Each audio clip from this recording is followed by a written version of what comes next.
Right, another FanFormula, another, well, previously worn Jazzy shirt, but hey, I thought I'd bring it back as it's the beginning of the 2012 season at Melbourne this week, so good luck to all those 24 drivers getting on there. Crash tests, yes, very, very important. When you think about it, if the same thing was to happen with a road car, obviously with the mandatory crash tests, before they go on the road, and obviously they get scrutinised. It's the same with Formula 1. You know, it's a high pressure environment. The teams have had just over 70 days before getting the cars ready. The FIA are definitely right in what they're saying with regards to crash tests, saying if your car does not pass any of them, it doesn't go on the track. Simple. It's going to put a dampener on things for HRT and Marussia because they've only been able to do promotional filming. HRT at Catalunya and Marussia at Silverstone. This is going to have an effect on not just 2012 but also future seasons, because if it comes to a point where the FIA have to mandate the fact that if you can't get your car to the first test, no excuses, you do not make the grid for the season. Which means that teams will feel first of all put out with all that expense. Sponsors will be unhappy, saying, why did you not deliver? So I think at the end of the day there could be possibly, you never know, there could be a rule change in force whereby the FIA say, right, if you don't make the tests, you don't go on the grid. Simple as. No public shakedowns at the first race, just like we've had for 2011, 2010, and now we're going to have it for 2012 as well, because let's face it, guys, I mean, Marussia and HRT, as Ted Kravitz from Sky Sports F1 HD well pointed out, they're in a worse situation than the beginning of the 2010 season. So that does not bode well for the future of the teams. Filming days. It's not really a sneaky way of getting in more laps. I mean, there was all that furore about Ferrari when Alonso took out, I think it was the F-150 Italia last season, and it was some promotional filming around Fiorano. When you think about it, they are on promotional rubber. It's not the compounds that are going to be used in testing, in the race, in qualifying, by any means. And the drivers aren't going to really be able to pelt the vehicles that hard. Well, they might be able to a point, but not to really get an intrinsical look into how the car's acting, how it's aerodynamically working, how the mechanical grip is going on the vehicle. So I don't think it's a way of cheating. It is a way for just the drivers to get themselves a little bit more of familiarisation with the vehicles.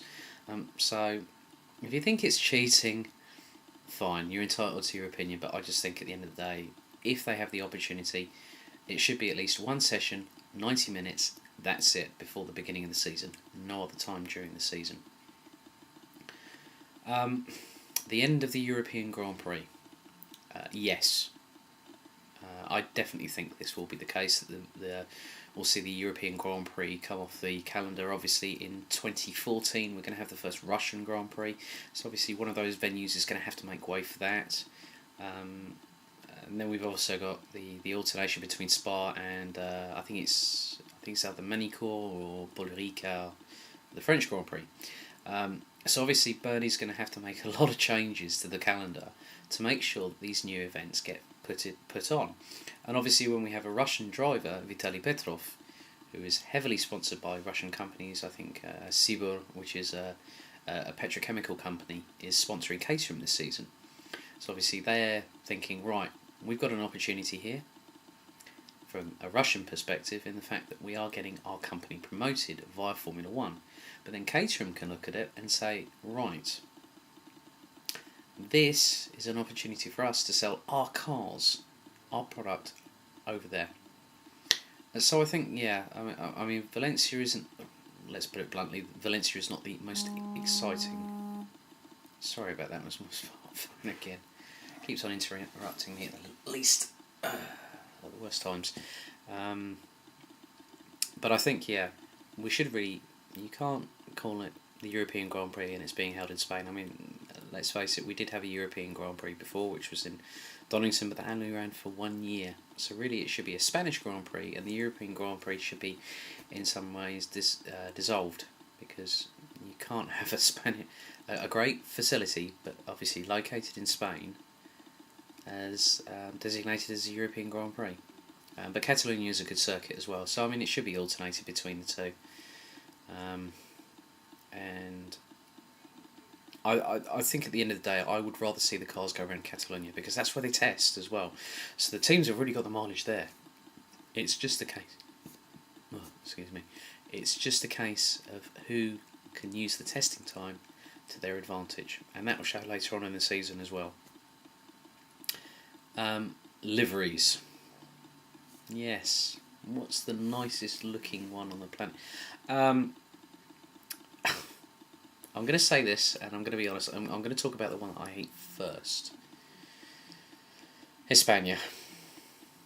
It's just an over jewelled milky bar, in my honest opinion. And then you got the two paintball splodges on the rear wing. Now, what's all that about? Oh, we thought it looked cool. No, it just looks a mess. So you know, I mean, Marussia have kept a very, over the last 3 years, they've kept it constant, which is quite good. But I wouldn't say it's worse. I mean, HRT, in my honest opinion, I don't like. The best one. Ooh, I'm torn between two here.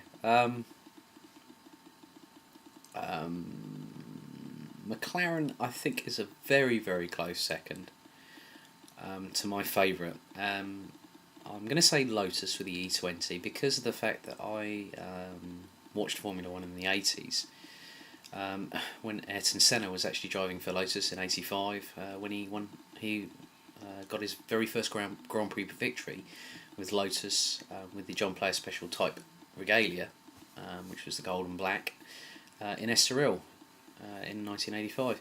So that's my favourite choice. Ferrari, I'm not too keen on, because it's a bit of a mainstay. You know, they kept the same sort of colour. You know, Ferrari Marlboro Red, or whatever you want to call it, or Rossa Red, or whatever. But yeah, HRT, don't like it, and Lotus, good to see it back. So that's really it for FanFormula for me this week. Again, another great set of questions, and looking forward to the ones after Melbourne. So see you then.